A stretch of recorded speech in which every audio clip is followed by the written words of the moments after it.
Hi, this is Natu, a guy who's way too old and way too long involved in this game, and you're watching Thorin's YouTube channel. Right, this is going to be another episode of Reflections, and my guest for this one is going to be Quick, who is a really old school Counter-Strike professional. When I say old school, the problem with that is like old school in esports is always just a few years earlier. I mean, like literally the early 2000s. Like all you need to know is I'm considered old, and I actually only started a year or two before Quick. And actually, in terms of playing, I think it was almost the same time period.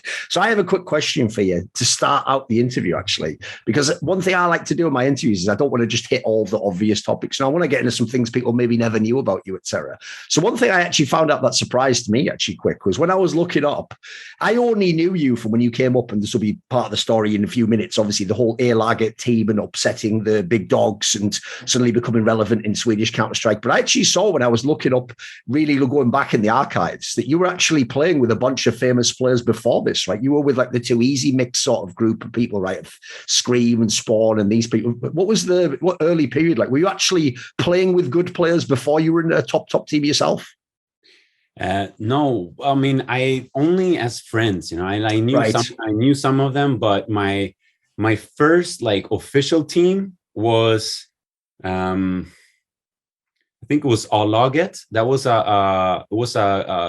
with Queen, which was later at with Les Seules. Yes. So she was in that group together with some other classic and some other players. They were sponsored by Internet Cafe where I started, like where I had my first introduction to Counter-Strike. So I started playing at that together with that team, and then A-Laget came there to the Internet Cafe to recruit me after we had been performing a couple of games. So A-Laget was a little step like further from Arena, and then after A-Laget was when I joined with the Esports United, and that was like when I stepped into the world arena. Before that was mainly, well, I mean, with A-Laget we did manage to go to WCG in Korea, but we were still, we were not really like the world teams like Esports United. So that was my introduction when I started really with like one of the best players, with vesslan and Swift and XeqtR and Notorious and what was Venom and like more top players. So that was when I stepped into that to the field. When you say that, like you were playing in a cafe, this is obviously like we're talking right in the classic era of when that was what Swedish Counter-Strike was, right? It's actually people weren't playing at home necessarily. You went to the internet cafe. It was sort of a social thing, right? Yeah, that was, I think, when did I start? I think I first got introduced 2000 and let me think, 2001. No, 2000 was when I first like was introduced to it. And I think I started playing with Arena like 2001, and 2002 was when I joined Esports United in the like late December, just after we went to the WCG. But I was also doing a tryout for SK at that time. All right. Like SK or Esports United, because Heaton contacted me and like, that's also seen me play with, been also doing skirmishes, but they were needing 2 players. And Esports United was only needing 1 player. So SK ended up bringing in 2 Danish players that was already coming from one team and were really tight players. So that was easier for them to bring in 2 guys who could already team up together. They didn't have to like introduce 2 new different players. So I ended up going with Esports United. Give me this story then, like the part that people might know, which is if you were around back then, even though you went on to become a totally legit player, you were actually the only person from this A-Laget team that became a real top pro after that. This really was a team where this is back also for fans who don't know, this is back in the prime of when Sweden is the #1 country in Counter-Strike. Like if you look at a big world tournament, the top 3 positions might be like #1 Sweden, like #2 Sweden, #3 NA or something. Like this used to be like by default. So as a result, when you have like the World Cyber Games qualifier in Sweden, in theory, that's the hardest qualifier in the world to win. And so your team wasn't even, it's not even that you were just like you beat the top team. You weren't even like the top 3-4 team at that one. I remember I was actually at this qualifier, all the teams, basically everyone except SK, because as you say, SK had like a whole thing with the ad executors that didn't have the Swedish line. Everyone except SK. So there was obviously the team with vesslan that ended up recruiting you. There was the Matrix squad with very big name players. All these top teams were at this event. Game Online, I think, even took some players maybe or something. How did your team possibly win this event? And like, did you yourselves even think it was possible? No, I don't think we were thinking it was possible when we entered into the tournament. But and even when we were at the points, like at the final points of winning, we're like, are we winning? Like, is this happening? Okay. We're still like barely figuring out. But one thing is, like, we were not maybe the highest skillest players or team, but we were extremely tight. Like, because we even spent a couple of months. Oh, you're all super friends, right? Yeah, and we were like, I think that reason why we won, I don't know if it was Matrix that we beat or Too Easy. I don't. It was not SK. No, it was Too Easy, or I think it was Vesslan's team in the final. Or was it the Matrix team? Maybe, I'm not sure. One of the two. I really don't remember like that qualifier, but it was mainly us. Like, just we were such a tight team, like playing, and it was. I think that was what made us win. It was not because they were top players, many of them, but they were not as tightly knit as a team as we were, because we had to. Because we didn't have the same one skill, to meet them up. So we had to like just operate in a different way. And yeah, it's like it was we didn't think we were gonna win it, but sometimes the underdog like just comes up and takes the game down. Also, the other thing is, like I say, I'm not even being rude to any of the other players in the team. No one else went on to have like a big pro career. But the weird thing is, if people don't remember, there was actually a player in this match, your teammate Eskielsen, who was having like the game of his whole life, wasn't he? He was like, I don't think people realize like this is a LAN match against like the best Swedish players. And this guy was like AWPing them and like fucking taking over the game against like people like Scream and Spawn and stuff like this. It must be very surreal to be in a game like that. I almost forgot the vibe, by the way, that the big name teams almost didn't believe it was real. They were all just sort of like, what's going on here? Like, oh, we're going to win in a second, right? Like, I got the vibe even they didn't believe they were sort of losing to this team. Did you watch the game? It's like, yeah. You'll be very up late and new, like recently. No, I haven't rewatched it or anything. I just remember vividly how like the vibe and that's all I'm famous for. Yeah, true. Yeah, it's funny thing is actually I went and hang out with Eskilsson yesterday. We had seen each other for a year, but went in to have a dinner with him yesterday. So okay, I'm gonna tell him about our interview. Sure. But yeah, I've got a question, which is like this, which is normal. Like you said there, it was more like you had like the vibe of like you were all friends, and it's not like you came in with the idea you were going to win. But what I want to know is this, though, right? Sometimes before people become pros, the idea is like they already thought maybe I am actually good enough. Maybe I should have the chance yet, or whatever. Or maybe like some people thought back then it's politics. You have to know the right person to get invited to the team. Did you actually always think you were a good player? Did you think you could play on the top, like the pro level, when you were playing around this time period? Yes. After 1 month of being introduced to Counter-Strike, I told my friends I'm going to be the best player in this game. Okay.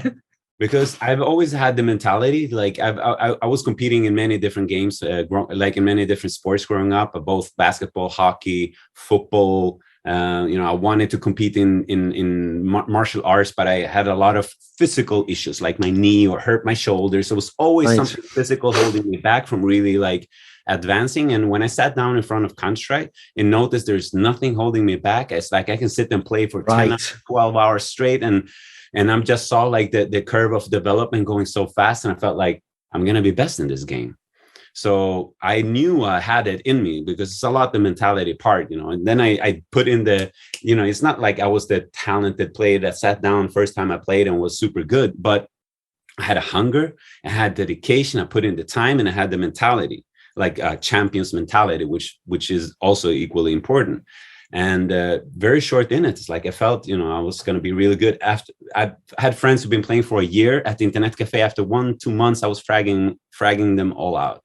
And, I entered arena team, and after a short time, I was already like feeling I had already surpassed them. Same thing with A-Laget, already like at the being one of the feeling like, okay, I'm really developing fast here. And that's why they, like both SK and Esports United, got their eyes up for me.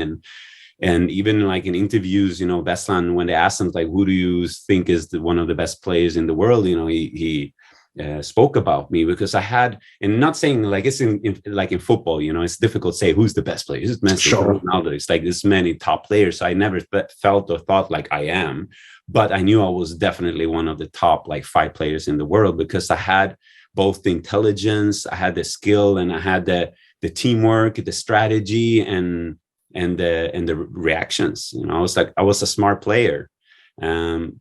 not only skill, but I had many of the parts in it. And when I was at my top because I was a sniper, and that was like the main thing. That's why they recruited me to all these teams, because they needed a really good sniper. And when I was at my top with sniping, I felt like I am the best sniper in the world. Like that was because it was proven over and over in the biggest tournament, meeting the best players. So I felt from very early, like, this is going to be my game, because I had it in me. And I also had that, like, I needed to prove it, because I haven't been able to with sports before. Well, let's keep going on that topic then, because actually, like, I can just have a good memory for demos and stuff, right? When you played, one of the things that would be interesting to people is, right, in the modern day, just because people eventually got so familiar with playing Counter-Strike, like, if you remember, years and years later, especially online, everyone would use the AWP, and everyone thought they could, like, AWP, because really what they mean is they were just failing at one game, and it was like the ping was just right to make it not too hard, and they got a few kills off on Dust 2 or something, But to me, this is the difference. When you used to go to the LANs back in the era you're talking about, there used to be very little AWPing. Like, there would basically be one AWP per a team, and even then, it's a really expensive gun, and you don't have many rounds in the game. And if you're on, I always say to people there's the difference between online AWPing. When you online AWP, you do it for fun. It's just a meaningless game. When you're online, if you lose the pistol round and that fourth round comes and you buy the gun, the AWP, and you die, you just had 4 whole rounds where it feels like you've got nothing done. Like, that's why that's a really pressure weapon to me. So as a result, though, like you say, people who were really good with the AWP were sort of, like, in English we say, like, worth their weight in gold. Like, they were really valuable. That's why people obviously Hib for the legendary NIP teams, vesslan, like you say, like, these are the players who were very famous, right? I remember in your style, not only were you using the AWP all the time that you could get it, but you were even someone who was quite good, like, close range. You used to do the thing that I always thought was a very interesting style, which was you would also sometimes even, like, check corners while you were zoomed in, where some people, zoom after they check the corner. What's that? Did you view yourself as, like, I am just a sniper, like, this is my weapon, I have to know everything about this weapon? Yeah, I felt that, because since, like you say, it's such an important role to play in the team, because like you say, sometimes other players have to buy you the AWP because you're an important player, because one AWP can hold like half of the side of the map sometimes. So I definitely felt it was a big role to play. And I was also I was a attacking AWP player also. So like you said, I went and challenged the many of the AWP players that were standing on their place, and I had, like, I developed different type of techniques to be able to take them out and be more like close range also. But it came to a point after we came second place on CPL 2003. I felt I needed a shift, because now I've been playing, like, AWP for about 2 years, year and a half, because my career in Counter-Strike was very short. Like, I started playing, and within year and a half, from this time I started playing, I think year and a half later, I was a world champion with my team, and then I only played 1 more year, and then I quit. So that's why, like, for many players that were not that present during that time, they might not know my name, because it was such a short time in comparison to Heat and Spawn and Potty. Many, like, they spend 4 or 5 years within and then continued working. Teams.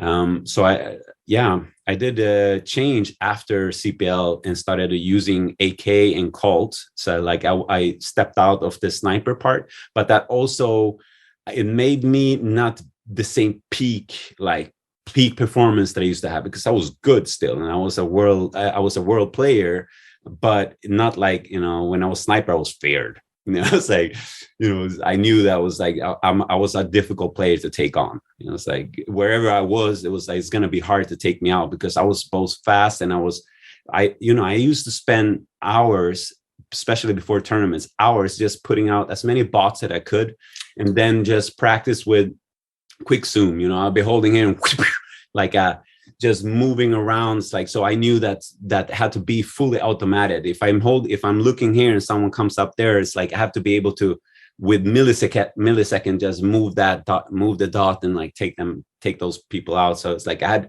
spent so many hours just out. I was one of the players who practiced most in the team, because I had that dedication. It's like, really, I want to be super. I want to be, like, super tight when a tournament comes on. Also, the other thing is as well, there were AWPers back then where maybe like they're known for their skill with the AWP, but some of those guys just get to play sort of on their own, like they're on this side of the map and everyone does something over here. If you play in a vesslan team, like that, vesslan's whole thing and XeqtR and vesslan are all about tactical Counter-Strike. Those are the nerds who just are on like a chalkboard figuring out the things. That's like, it's the joke is that's what they like to do. It really is. Like they love to get in a demo and go through, right? If you play as an AWP for those guys, they must have like very strict expectations though, what they want you to do and how you want you to play and set up the game around what you're going to do, right? Yeah, both. I mean, maybe in the beginning, but as very short because it was actually through Swift. I knew Swift from before, right? He grew up in similar play, so he was definitely a part also of like helping me get into that team. But it was vesslan who wanted me in, and XeqtR came later because he was still playing. I think A-Laget, exactly. Yes. And he came on afterwards. You know, it was amazing to have two tactical players like vesslan and XeqtR. It's like definitely a lot of tactics to learn. But I was already quite early. Like when I was playing with Arena, I was doing tactics. Right. So when I entered, it was me and vesslan who was managing a lot the team, and he came up with a lot of the tactics, but it was co-created also. He bounced it with us and with me, and so I had already a very tactical mind.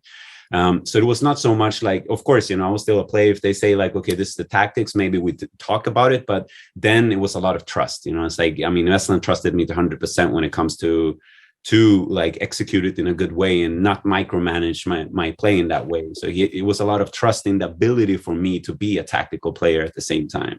And when XeqtR came in, you know, it's like I was just some strong tactical team. You know, it's like everybody had a good mind for that type of thinking. So I think that might even be something that old school fans might not know, is that like they know, for example, like for example, Norwegians, Danish players, some of these players focus more on tactics side, but actually a lot of Swedish players, it's actually even famous to this day in Swedish Counter-Strike. They prefer to play what you call like default Counter-Strike. Like you just play simple Counter-Strike basically. You let the skill of the players decide how you win the round and what you do. And it's a bit more individualistic, right? So one thing I would ask is this. I always thought like vesslan actually went a little bit against the grain in Sweden. Like I didn't get the vibe that the Heat and Potty teams were like super in depth like that. They were more like they had amazing players, and it seemed like they sort of played a bit like Real Madrid in football. You play a bit open, you know, you try and outscore the opponent, is the analogy I would use, you know. What was it actually like in this regard? Because it felt like in your team, they really did take like almost a sports approach of like, we're going to be pros, right? We're not just good at the game, we're professionals.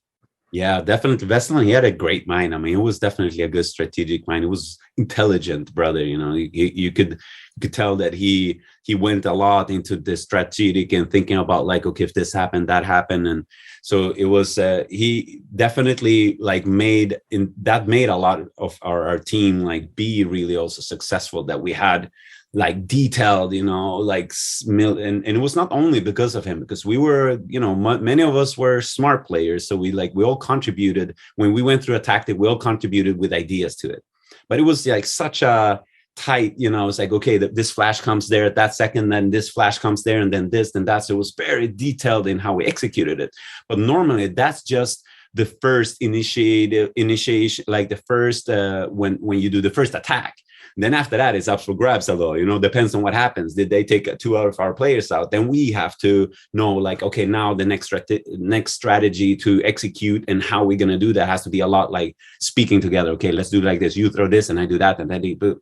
So we all had to like, had a very strong strategic mind, but I felt like we, you know, because SK with Heat and Potty, and they had Element, and they had, I don't remember all the players at that time, but they had like really high skill spawn. For sure, like yes. High skill players that they could send out one and, you know, do their thing. So they definitely used that type of play style more than we had, because I felt like we were all skilled players, but, you know, different abilities. I feel we had to rely also, like, I feel SK, it was just a little some of the players like Spawn, you know, it's like super ultra skillful. So it's like we have to play a little different in that state, but we were still like 1-on-1, you know, it's in and that we could see, and like it's always like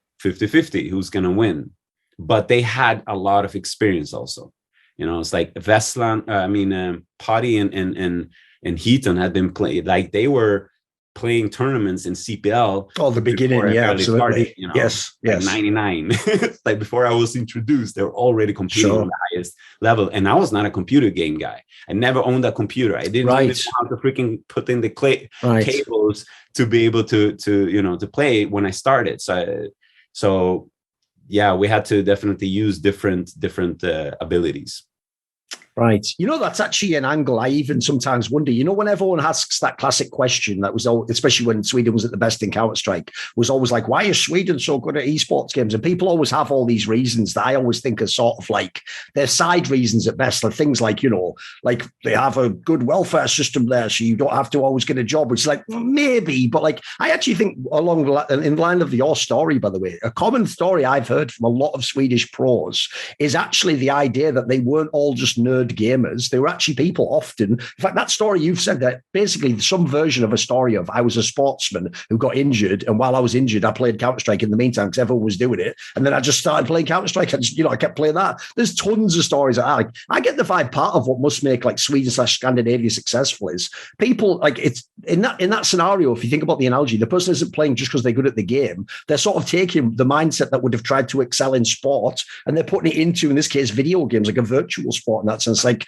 it seems like a lot. There's a much more like active culture in Scandinavia, right? Yeah, for sure. And many of us like there. I could say so. First, there's many of us who already like. I was working as a bouncer. Like I was working as a bouncer as a popular nightclub when I became a world champion.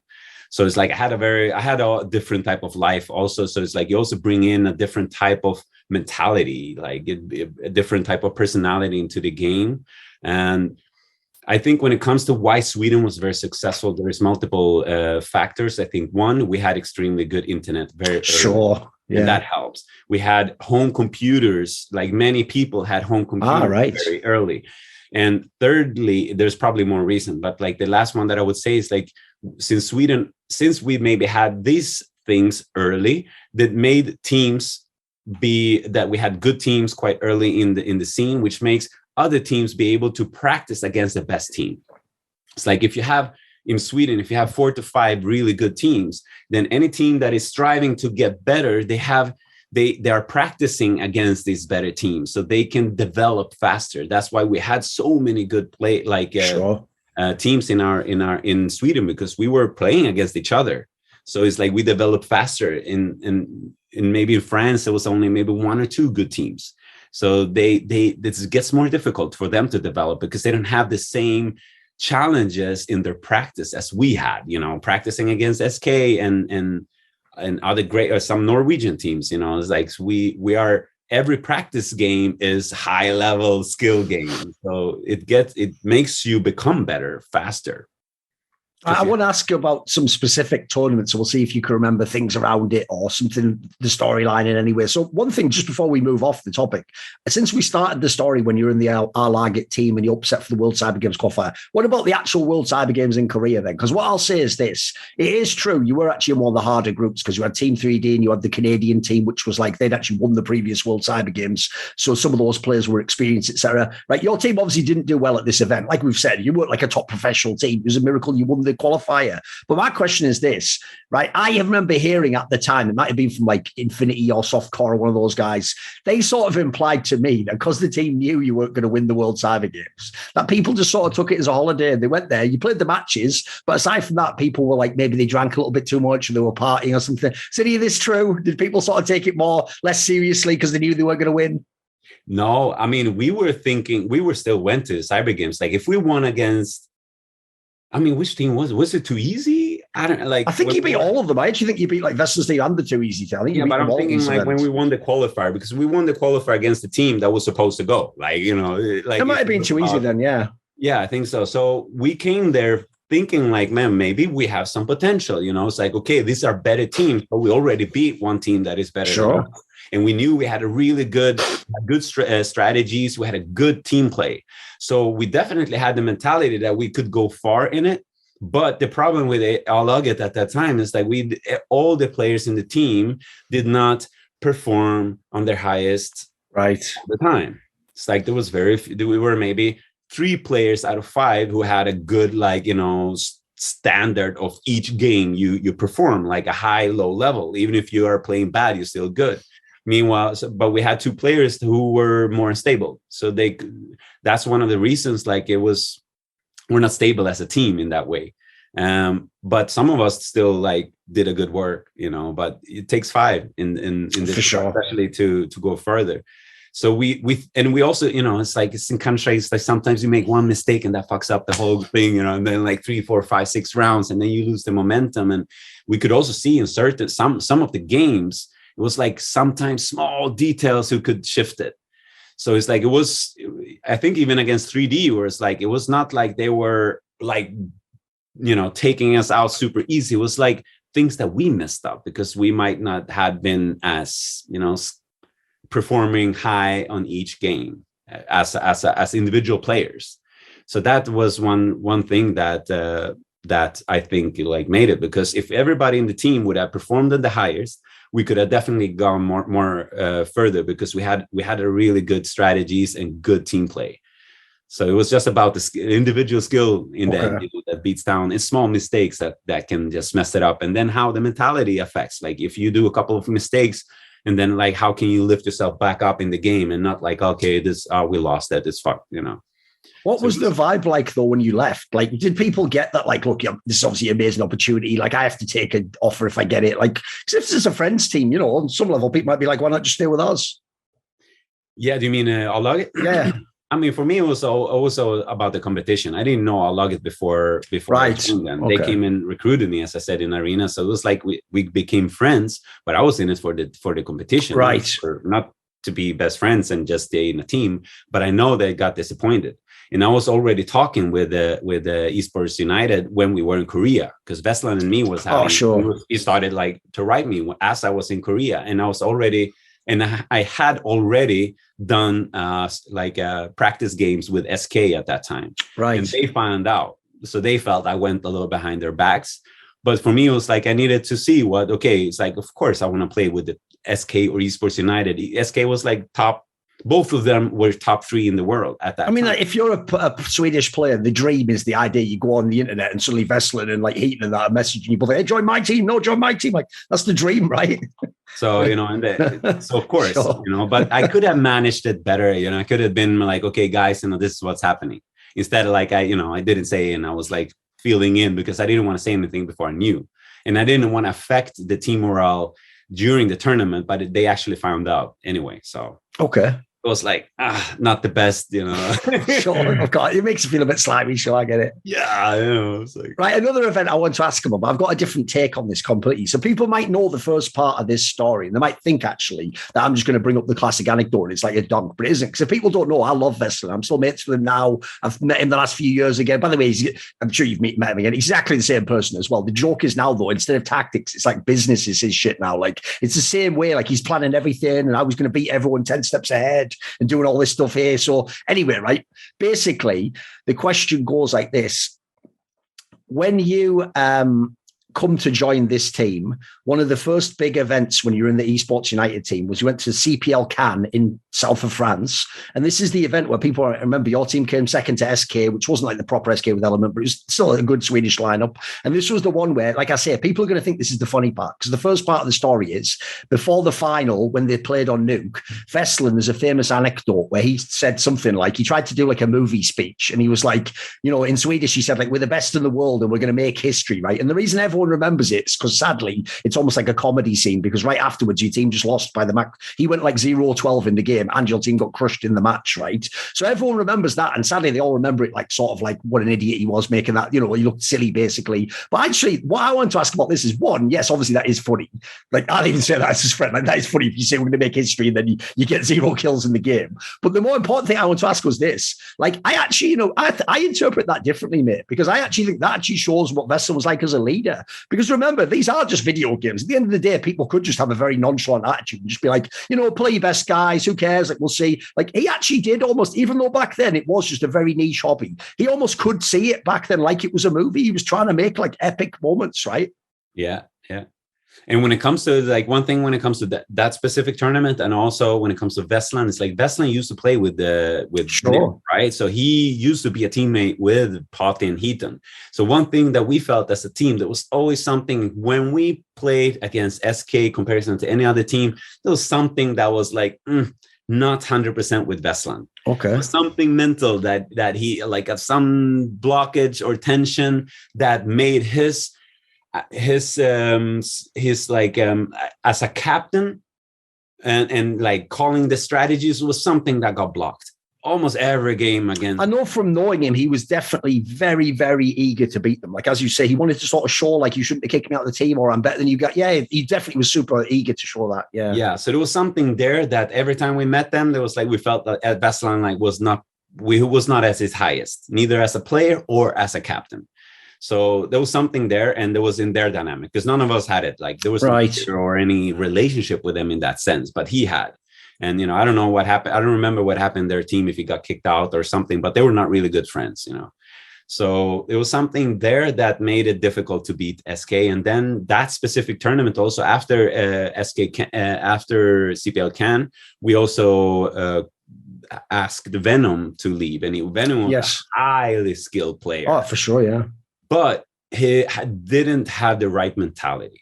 And I was one of the reasons to take him out of the team, because after we lost the game in the final against SK, he said like, yeah, I felt we were going to lose. Yes, I remember this story. I remember at that point, it's like, that's not the champion mentality that we cannot be the best games and thinking that we're going to lose before we enter the game, because then you already lost. It's like, that's common knowledge in sports psychology. You know, it's like, if you enter, it's like, you're gonna fight, the best fighter in the world, and you're thinking, I'm gonna lose. There's no way you're gonna ever win. So that he had to go. And it was after that we refined the team and like brought in and had the right mentality. And short after that, we became world champions. Sure. But actually, along those lines, because as you say, the interesting thing about this time period was like actually the team gradually changed. And by the summer, it got like the real lineup that people know. So some of the players who were brought in, this might be another thing people might not know, is in this era, as you say, if you look at like an SK team, at the time, they're all like the best players. It's like sport and fucking the greatest players ever. And some of the players in your team are very good. But I remember at this time, this is why that story is actually relevant. You brought up about Venom, because if people don't know, players like Venom, Notorious, these are like some of the most veteran, like top pros who've been just at the top for years and years. But actually, the team went an opposite direction and basically went and got these players, Lucchese, Luciano, who were actually like, these are up-and-coming players. Like, these are players who hadn't made it yet. So I got the vibe here. That's part of what it was about, right? It was about like, let's get, you know what, if some of these old pros are sort of like, they've just set in their ways, or maybe they're just fine being second best, let's get some young guys there. Let's get some people who are hungry, and we'll shape them into players. Like, because these players, before they joined your team, they weren't like considered the top players. Like, no one was super recruiting these guys. Like, yeah, someone like Lucchese became really good later, but these are kind of gamble pickups, right? Yeah, for sure. I think it was because we were skirmishing them, and like they were Cosa Nostra, I think, Gothenburg like team, and I think both like through practice set games and looking at them, it's like both of them were like standing out.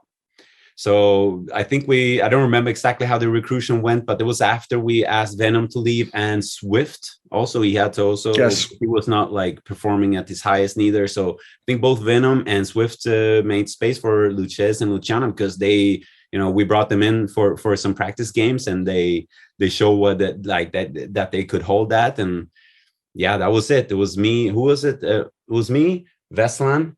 It was Lucchese, Luciano, and who was the fifth player? Ooh, let me think on that one. It was not Notorious. It was not Venom. Let me double check. It was XeqtR, right? It was later, I know, but was it initially? I'm trying to think. Yeah, it was XeqtR in Esports. Yeah, I think. Oh, it was XeqtR. Yes, that was the fifth one. Yes, you're right. That was after we went to a tournament in France that we after Clikarena. Yes. Clikarena. By the way, I was going to ask about that, because here's the thing. Before we get to like the real tournaments, sadly, one of the first tournaments you won was essentially like a fake tournament now. Because even though it happened, by the way, guys, we all went there. The matches happened. They did happen like late at night stuff. But at the end, it's the one where like, they never sent the prize money in. And now it's sadly remembered as like a really notoriously bad event. And it was terrible at the time. But at the same time, when you're in the match, like you still think I'm winning a match. Like I'm beating Eolithic. I'm beating the best teams in the world, right? Yeah. That was a bummer, that tournament, but it was good because, it gave us since we won that, and that was all the best teams were there, so it gave us, I think, also the confidence for to step forward for the next tournament. And shortly after Clikarena was when XeqtR joined our team. So then, like, it was, I mean, with that team, if we would have continued, so what happened after we won Esports World Cup, and we went shortly after, like a month, and we became second place after SK in CPL Summer. Yes, but like it was a tight. Yeah, we felt like we are definitely on very. Yeah, these games were all close. It was like, yeah, as you say, like, put it this way: if people don't know, ESWC didn't play SK directly, but they were at the tournament. You still won the tournament. They didn't reach the match to play you, and then the CPL Summer. Like, these are close matches. Like, you can go back and watch. These were two teams that both could win. Yeah. But what happened after that is that Luciano, he got in. He had applied to a designer school in Italy. Okay, and he got in. So after that, that's why the roster move happened, right? I see. Yeah, then everything, because we were like at that points, like, will we continue on now? You wish you could keep that 5-man lineup. Oh man, we were so tight, so good. Like, it was, the flow was perfect. You know, we felt not unbeatable, but like we are top of the game in that way. But then he left, and then we got the sponsorship from Sennheiser and we went for a boot camp for 3 months in LA. But Lucchese was still in school, so he couldn't come. Right. That's when we, like, the rooster changed, right? Sure. Me, vesslan, and XeqtR, and we brought in Notorious, we brought him out from the military. He was doing his military service. Had to send like papers and shit to the military to get him to come to LA. And then we also brought in Brunk.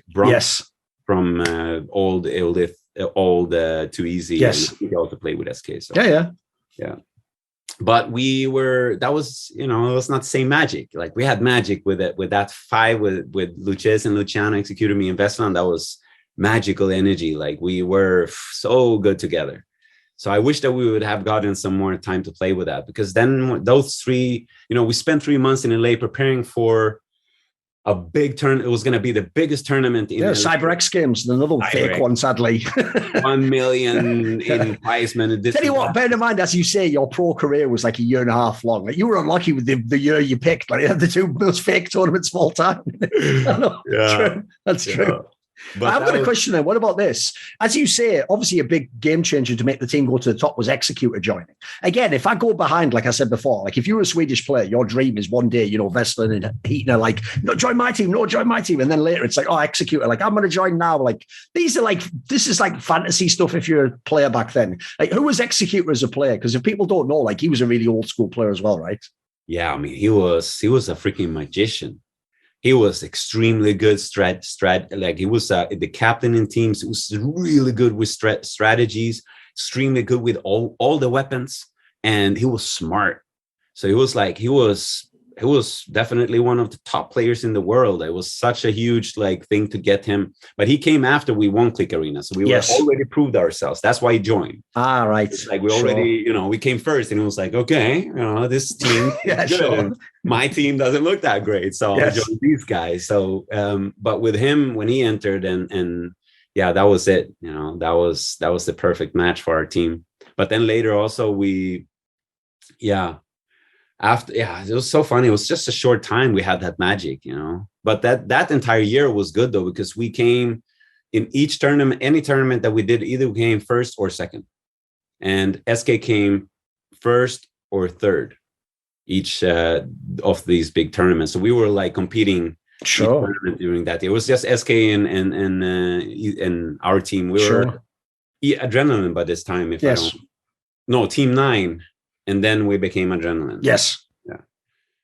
By the way, the one thing when you talk about XeqtR, though, like, this is another thing that is key to winning, though, that fans maybe don't get, is the key thing about people like XeqtR and vesslan, especially because they were always at the top of the scene, is they have the winner's mentality, like you're talking about. Like, here's the difference. The normal pro player, like, if they come second at a tournament, like, hey, that's pretty good. We almost won. Like, no, players like this, if they come second, that's a bad tournament. Like, they'll be depressed. They're really, like, they really have that mindset, right? You have to be the champion.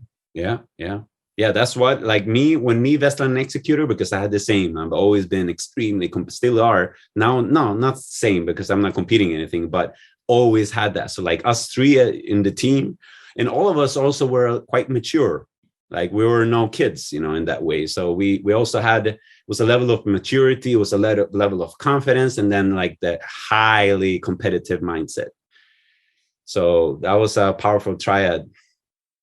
When you look back now, as you say, like you maybe could have joined SK, they were the main rivals. Like, what did you actually ever feel like when you played yourself? Did you ever want to be in their team? Did you ever think you could have beaten them in one of these big matches? Was there ever one that stands out like we should have got that one? Yeah, there was definitely a few games where it's like, oh man, how could we make this mistake? Come on, guys. So it's like we were definitely equal in many different ways. Even they had some high skilled players, but we had other things that was balancing it. So it was many games like we were like, oh, how could we do this simple little mistake? And now we lost that. Sometimes small mistakes in clutch rounds that especially when we have two teams that are almost equally good, it's a coin flip, certain situations. And I've thought multiple times, man, how we would have been to play with SK. I don't regret it because I felt like we had a lot of heart and a lot of good friendship. And, I feel when I looked at how SK was and how they were with each other, it was a different energy. I wouldn't have been happy in that team in that way, even though they were like, such a skilled player. Yeah. Part like just the playing part, I would have loved to be also part of their team. But everything around it, since we spend a lot of time, socializing as a team, it's like, I don't think I would have been as happy. Yes, I was with me and Luciano became extremely good friends, and me and vesslan was also tight, and XeqtR good friends. When he came to Sweden to stay for the practice, like for the preparing for big tournaments, he stayed at my place. So we're all like developed a nice like brotherhood, in the team. No, the way you describe it, I think it makes more sense that you're on this team because, like you say, like basically people don't know the SK team was actually more like almost like a professional football team. It's like people were in the team to win and get the prize money, but they were more sort of like a bit more like mercenaries. They weren't like best friends or anything. Like maybe Heaton and Potty were, but like so a lot of the other ones, like in fact, they were the team like notoriously were pretty ruthless, cutting people. Like that, it was more just about success in that team. Whereas in your team, like you say, it was about success, but also there was a vibe of sort of like we're on a mission and we're trying to beat SK together and we're all doing it with this tactical style. Like it seems like it fulfilled more of the other part of your personality, right? Yeah, we had a lot of likable guys. It's like people liked our players because we had personality. We had heart. We were likable people. Not only players. So. One player I want to ask about actually is Lucchese, because I remember this, like I said, before this, I used to watch like a lot of the demos of the players stuff. These weren't players that everyone was like, you've got to get this guy, like he's the next best. But when he was in your team, I remember at one point in time, vesslan telling me like, he's probably the best player in the world. Like, just look at this guy, just take over the whole tournament. Yeah, Lucchese, like skill-wise, he was quite silent player. He was not like the leader type or anything, but he has some serious skills, man. Some serious skills, like when it comes to fragging, like similar to Spawn. Not the strat. He was not the leader, the strategist, but like just high level skill. So it's like when it comes to that part, he was definitely like one of the best players. Because it's in the end, it's like depending on which variables you put in. Like when it comes to be like a really good player, it's like the more parts that you have. If you're a good strategist, if you're a good team player, if you're good like with a different type of weapons, like.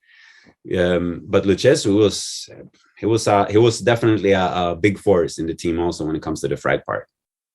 The other thing about your squad, and part of the reason why, like you say, it didn't last that long in the team, is also because you had this whole period where everyone went to America and you were there. Then afterwards, there was the thing where like vesslan started to step back and then the team was like transitioning. And then initially there was a whole thing with sponsors, like, is it going to continue and become a different team? And then eventually it sort of just wrapped up. But what I want to ask was this, like, it seems like the way it ended, even though it like gradually died out, because it was not that long a period of time, we're talking like only like 3 or 4 months that this sort of wound down. It still feels a bit sudden because like you went from basically being on like a team with like big salaries, like sponsorship, we're going to all the best tournaments, we're boot camping in LA, to like it's over and I just go and work somewhere else in the industry. It seems a bit sudden the way you ended your career. Yeah, for sure. Because it was after, we went and was disappointed about the whole CyberX games that didn't happen. And then we only came fourth for the CPL Winter. So also like disappointment. I didn't feel like we had the team that I really wanted to have. And then we went for the next Esports World Cup. and only came like 9 to 12th or something like that. And at the same time, Sennheiser, who was saying that they were going to continue sponsoring us, they didn't complete that sponsoring. So it was the point of like, I was at the point where I'm like, okay, we have to find new sponsors and like build up a new team. And I was already like 23 something. When was this? 2004, right? When I quit. Yeah. So I was 24, you know. So I was feeling like I'm a mature man, like in a way. I had a big social life, working as a bouncer. I was not a computer nerd. And I was seeing like the business was still quite immature. The players were immature. Not specifically in our team, but like when you look at the players, for sure, you know, it's like I'm a 24-year-old man who has been like doing a lot of things outside of I was not a computer nerd in that sense, even though I was definitely nerd in the game. But I felt like the scene was still immature. The tournaments was obviously still immature. Oh, of course. The sponsors were still quite immature, like the whole scene. So I felt at that point, just like, do I have the energy to build up a new team? Because now vesslan has stepped back. So I was now like team captain, even not specifically the in-game captain, but I was like now responsible for the team. And I felt like, do I have the energy to try to build this up? And also at the same time, for what? To prove myself that I can be best again. I'd already we already felt like I've already proved I was the world champion. I already felt like I was one of the best, showed that what I could do in this game. And I didn't feel I had the energy for it. It's like, man, it's like, this is not, the scene is not serious enough yet. Yeah, that's true. So that's when I, like 2004, after Esports World Cup, I was like, I'm stepping down also. And I don't fully remember what happened after that.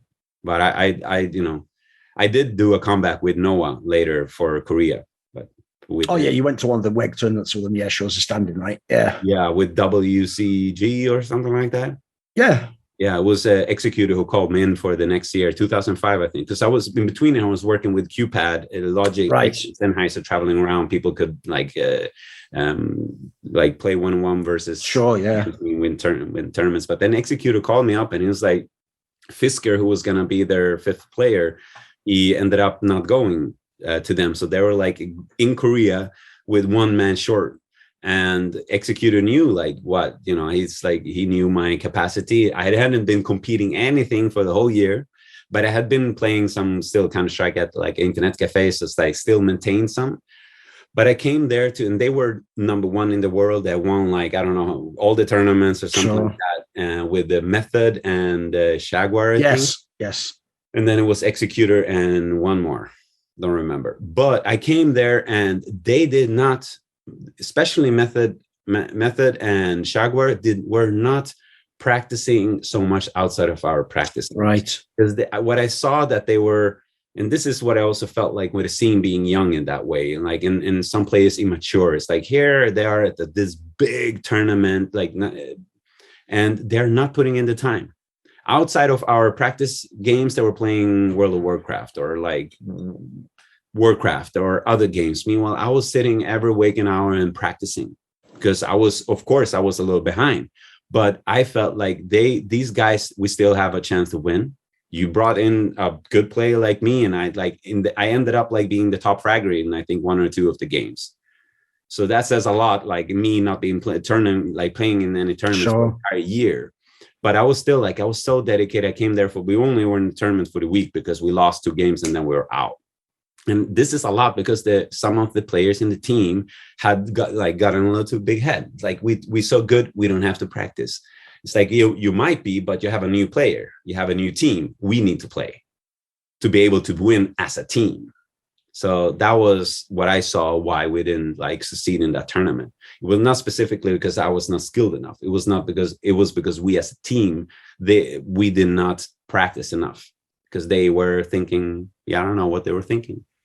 Makes sense. One thing I wanted to ask was a little bit before that. When you went with if we rewind again to 2003, when the team went to North America, when you got the sponsorship from the Gamers X Cafe and all that stuff and became Adrenaline, and as you say, the lineup had to change because Lucchese had to go back to, Luciano rather, had to go back to Italy or whatever to this school, right? When you made this lineup, like this is another factor that now, it won't sound like that big a deal now, but back then, teams don't move regions in CS 1.6. Like the idea, like a mainly Scandinavian team moves to LA and just lives there for months and months. Like you said, to practice for these two tournaments, CyberX games, which was supposed to have like $100,000 for first or something. And then CPL was like a week before or something, which is like also big money, etc. So like, I can get why you did it. But what I want to ask was this, it sounds like that ended up not really working out the way it should have, right? Because the idea I remember, again, I was friends with vesslan, was like, right, we go there months in advance. So we get all this extra practice in. We all live together. So it's like, we're practicing every day, every week. Like we're going to have facilities, like we're practicing against all the best teams. But as you say, like in the end, you came fourth in the event. Like that lineup wasn't quite as good.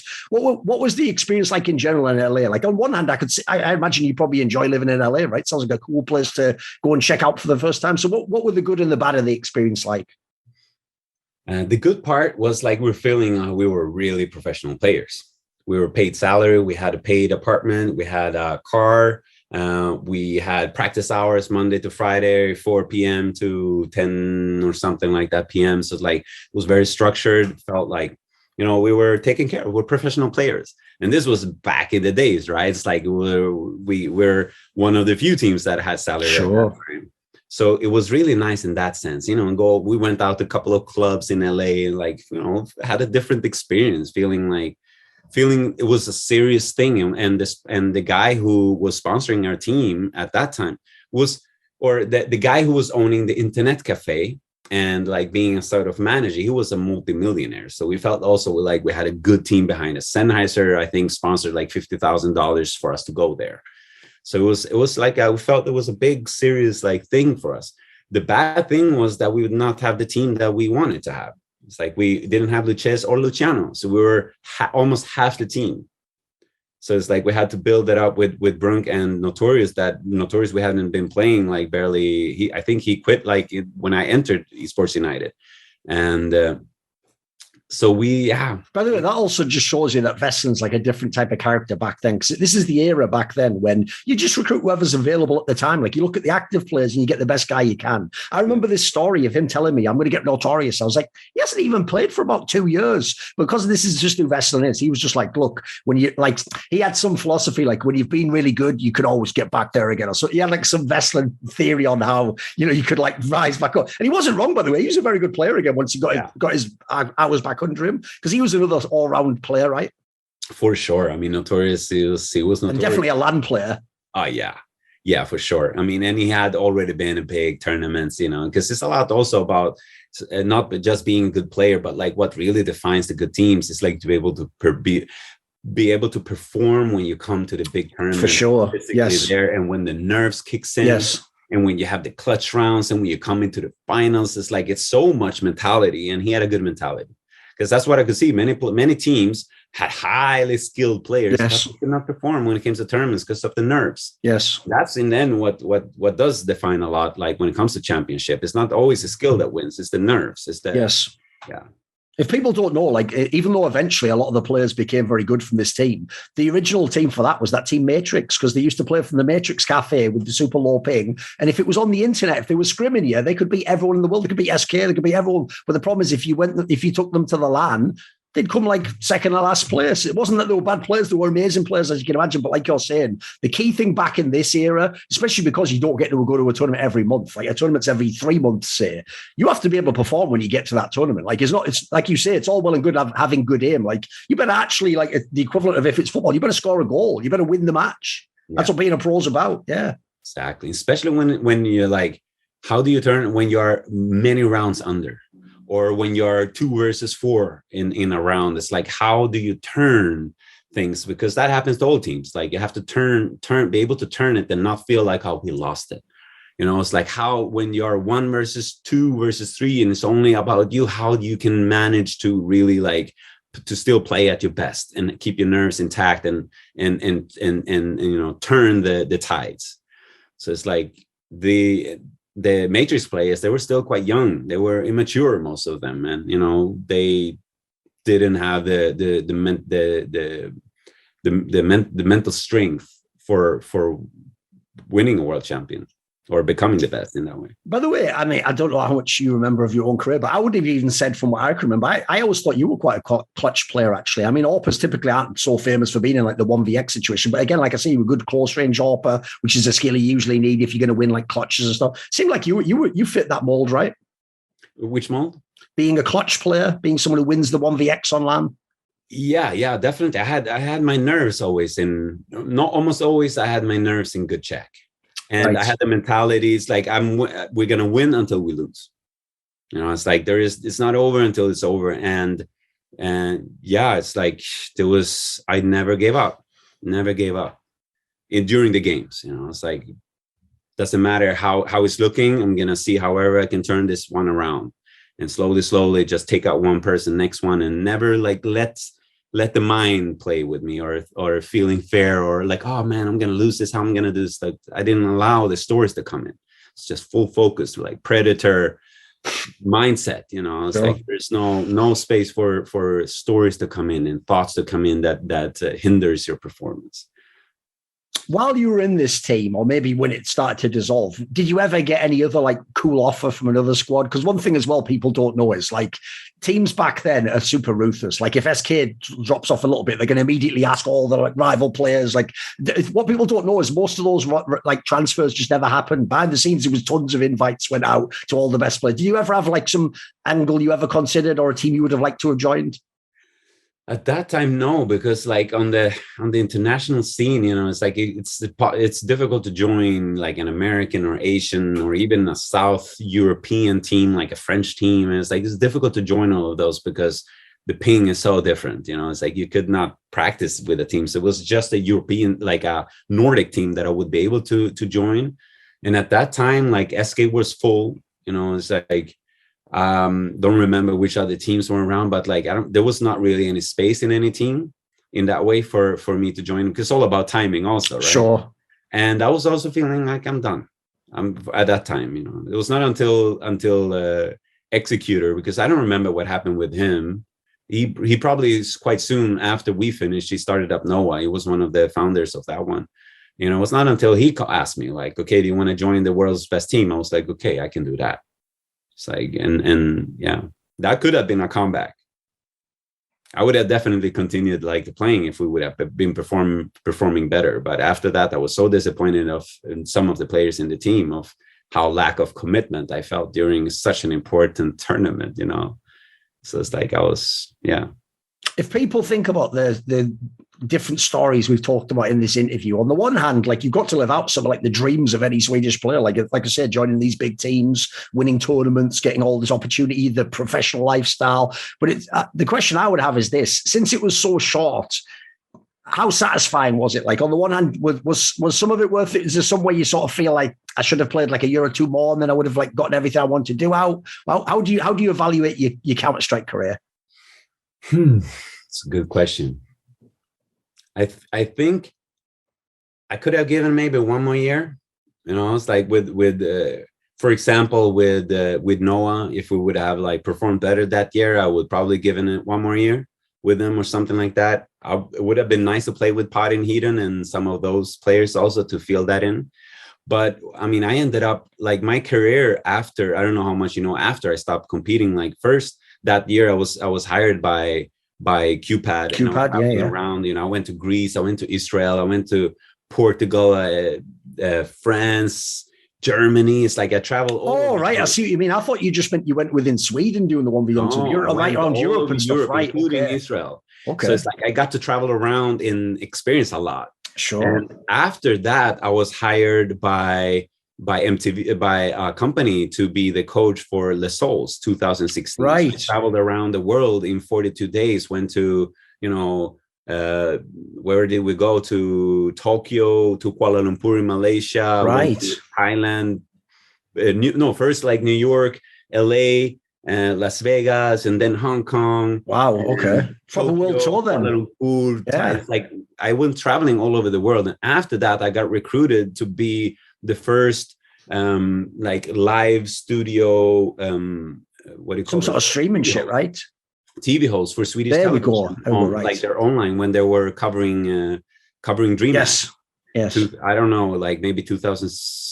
When was 2007, 2008? Don't remember exactly the year. It was late 2000s. Yeah. Yeah, so I was like one of the first TV hosts in this. Right. I had my own TV show also in 2006 that was called 1337. So I got recruited to be. It was a new channel that was starting up in Sweden for the youth, and they gave me to be the TV host for the computer and TV game show. So I mean, I had a very interesting experience after competing. You know, doing a lot of TV stuff and traveling the whole world.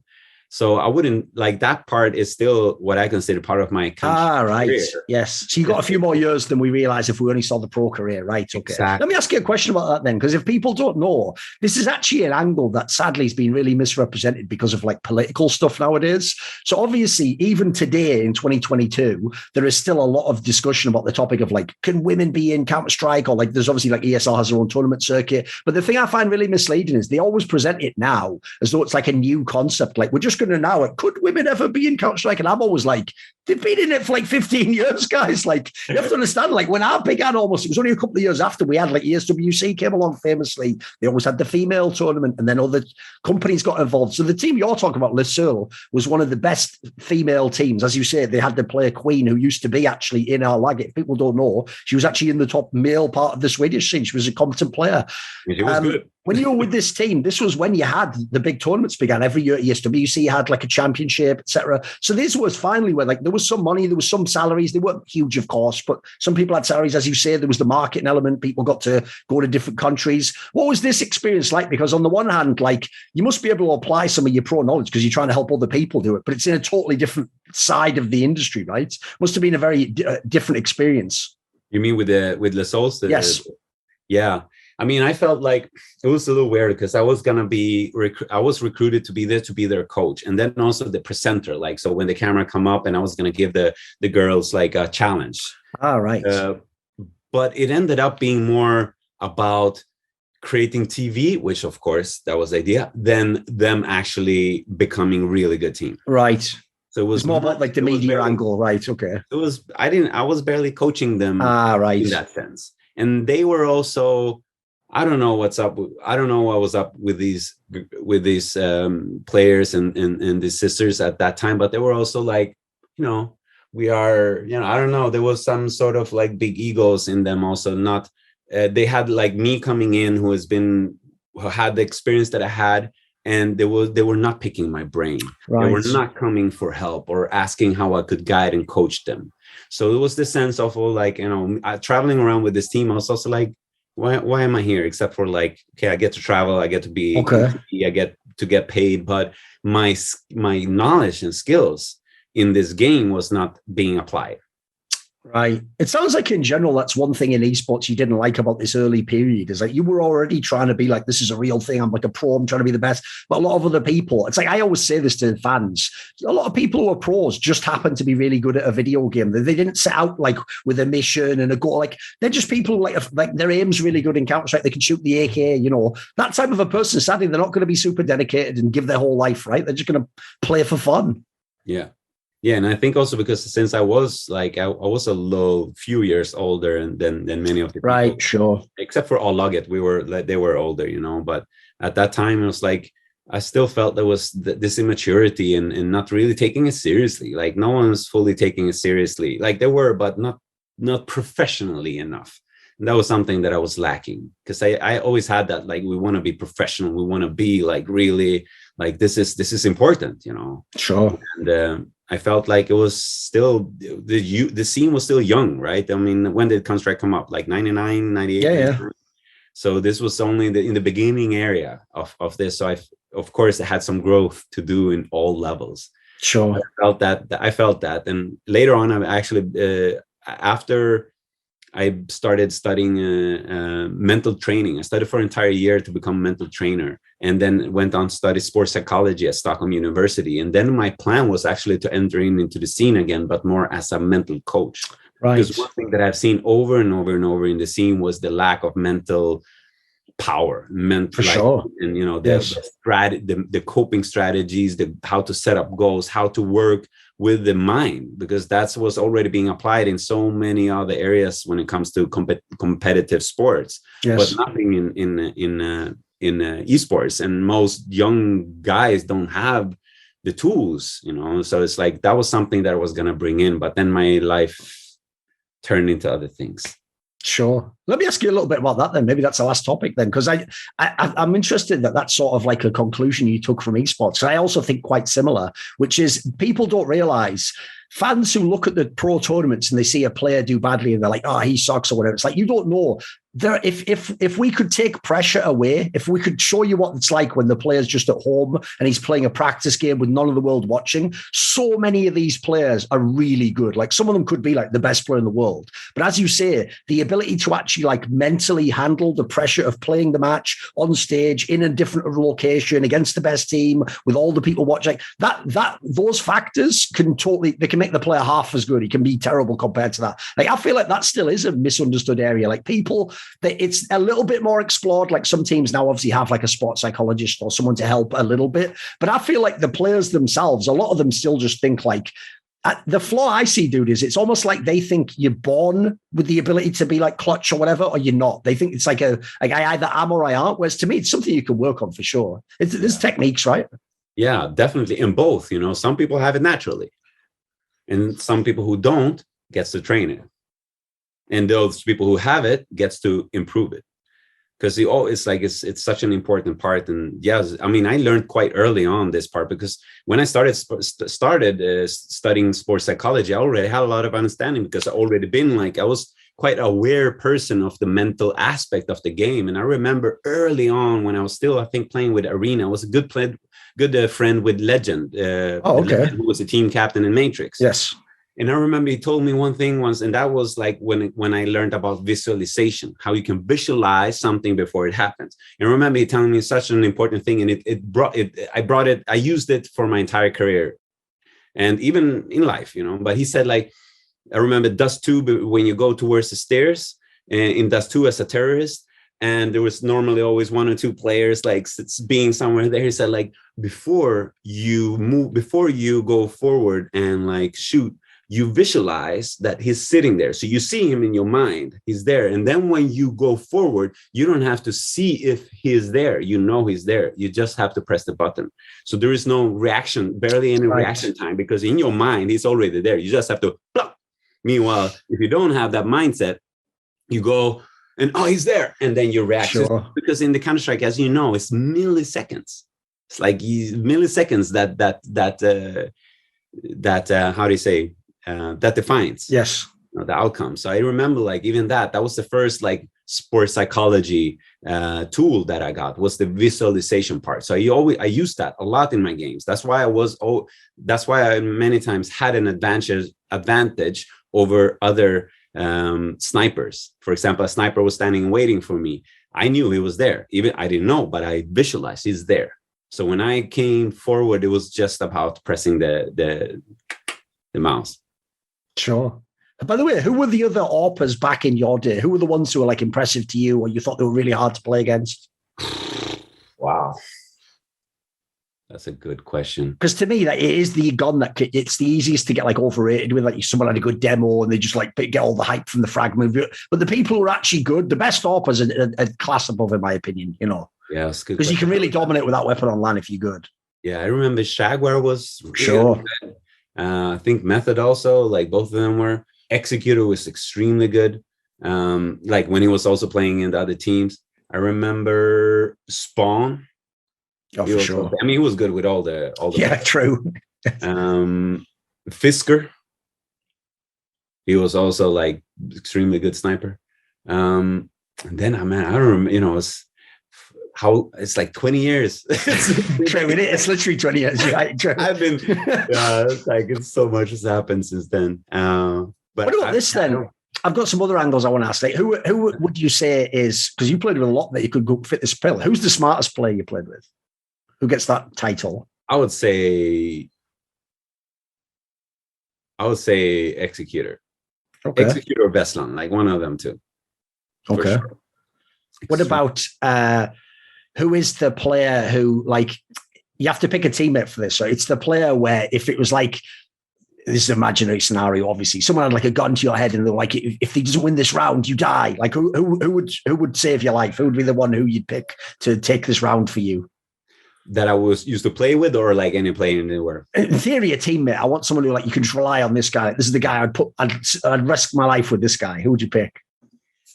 I would say XeqtR. He would win the 1v1. Yeah. Okay. Yeah, he was I don't know, he was such a joker, you know, in that sense. You never knew with him. It's like if people don't know, he's another person I knew. He's a very weird guy because on the one hand, right, he's like, he has that vesslan thing where they love to just go super deep and really serious about tactics and what we're going to do. We've got to do this against them on this map. But on the other hand, like you say, it could be very like irreverent. You had a very light-hearted aspect where, like, I remember famously there was a stupid line he once said where it was something like, he said, all I know about in life is like Counter-Strike and things that girls don't like. Which is like, if you know that, you know his personality, if you know what he means by that line. Like, it's a good line, by the way. Like, what a great fucking quote. Yeah. And that is who he is as a person. True. Yeah, no, but when it comes to like in game, I had full trust in him. That's why, like, when he asked me to come, it's like I said yes because I trusted him. Right. His ability to lead the team, you know, it's like I felt he was I don't know, it's difficult to define. Very difficult to define, but like, when it comes to competing, full trust in his ability to never also like to doubt himself. He had a very strong like thoughts of his capacity. All right, one last one on those, which is just this: who is the player you played with who you think was the most underrated? Like, who never got the proper appreciation they should have? That I played with? It's a very good question. I would say Luciano was underrated. Sure. Yeah. I mean, Lucchese also. But he definitely got some. He got a bit when you were winning, I think. Yeah. I think when you were winning the championships, he got some shine, yeah, for sure. Luciano was for sure. He was underrated. Yeah. But I think also he was a little underrated. I don't know why. But yeah, when we lost him, it was just a big loss. You know, we would have never kicked him up at that time. So he was definitely one of the in our team, because vesslan was highly rated. I was highly rated. XeqtR was highly rated. Those some big names for sure. Yeah. So it was Luciano who was like not as highly rated, I think. Right. What's going to make this, by the way, a unique interview is, even though this is the end of the interview now in a moment, we're actually going to, and there'll be a link, skip over to my other YouTube channel, and we're going to continue talking to Quick here. But the thing is, it won't be about Counter-Strike or esports. It'll be about what he did in the rest of his life, basically. So at the end of this part of the interview, Quick, if someone's only watching from the esports side, etc., do you have like a final message or something you thought about your career? Or is there someone you'd like to shout out or say hello to if they're watching? Yeah, I want to say shout out to all my former team players, and all the players that were playing at that time. Thank you for, you know, being there and creating this magical, historical time that we were part of, and all the amazing games and tournaments that we played against each other and together. So, but mainly shout out to my former team players for sure. If any of them are still listening, yeah.